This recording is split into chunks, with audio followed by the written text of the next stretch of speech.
क्या भारत के सबसे बड़े राष्ट्रीय पर्व यानी कि गणतंत्र दिवस पर कोई एक ऐसा मुख्य अतिथि आ सकता है जिसका नाम सुनकर आज की पीढ़ी के माथे पर बल पड़ जाए? आज जब हम अपना 77वां गणतंत्र दिवस मना रहे हैं और सरहद पर तनाव की खबरें रोज का हिस्सा है, तब इतिहास के पन्नों से निकल कर आया एक ऐसा सच जिसने सभी को हैरान कर दिया। ये सच साल 1955 का है, जब भारत और पाकिस्तान के बीच बंटवारे की कड़वाहट और कश्मीर का विवाद अपने शुरुआती और सबसे संवेदनशील दौर में था। इसके बावजूद नई दिल्ली के राजपथ पर आयोजित भव्य परेड में पाकिस्तान के तत्कालीन गवर्नर जनरल मलिक गुलाम मोहम्मद मुख्य अतिथि के रूप में मौजूद रहे। ये वाकया आज के दौर में न केवल अकल्पनीय लगता है, बल्कि दोनों देशों के कूटनीतिक इतिहास में एक ऐसी पहेली है जिसे समझना बेहद दिलचस्प है। वीडियो में बात करेंगे इसी पहेली पर, बात करेंगे उस चीफ गेस्ट पर जो कि एक पाकिस्तानी नागरिक था, पाकिस्तानी अधिकारी था। मीडिया रिपोर्ट्स के मुताबिक साल 1955 का वो समय भारत के लिए अपनी लोकतांत्रिक जड़ों को सींचने का काल था। विभाजन को हुए अभी मुश्किल से 7 से 8 साल बीते थे और दोनों देशों के रिश्तों में जबरदस्त खिंचाव था।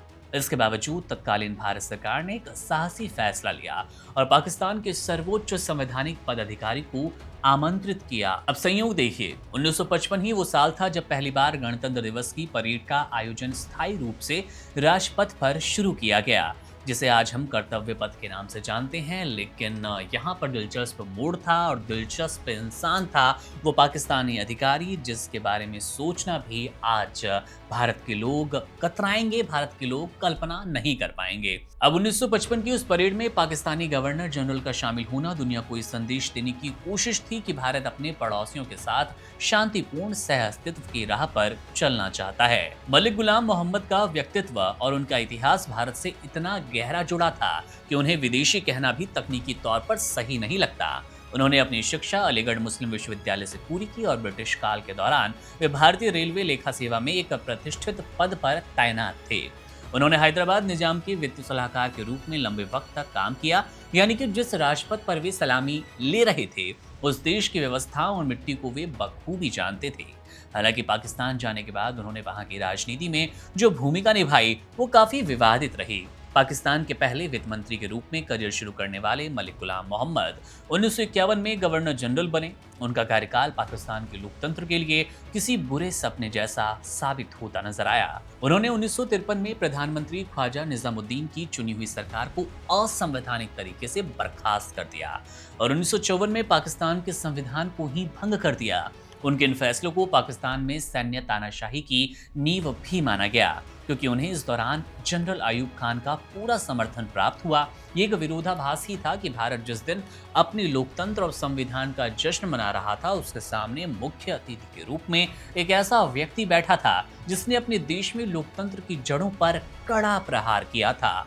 आज के बदलते हुए दौर में जब हम 77वां गणतंत्र दिवस मना रहे हैं, उसकी चमक देख रहे हैं, तो 1955 की ये घटना हमें कूटनीति के एक अलग युग की याद दिलाती है। वो एक ऐसा दौर था जब विवादों के बावजूद संवाद के रास्ते पूरी तरह बंद नहीं हुए थे।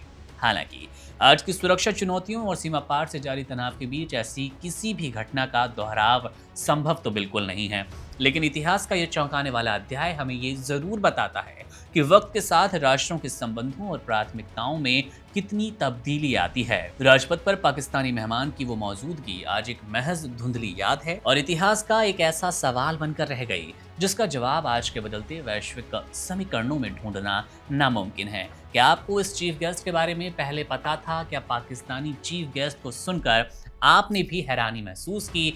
अपनी राय कमेंट बॉक्स में दीजिएगा। मेरा नाम है मुकुंद, आप बने रहिए वन इंडिया के साथ। शुक्रिया। Subscribe to One India and never miss an update. Download the One India app now.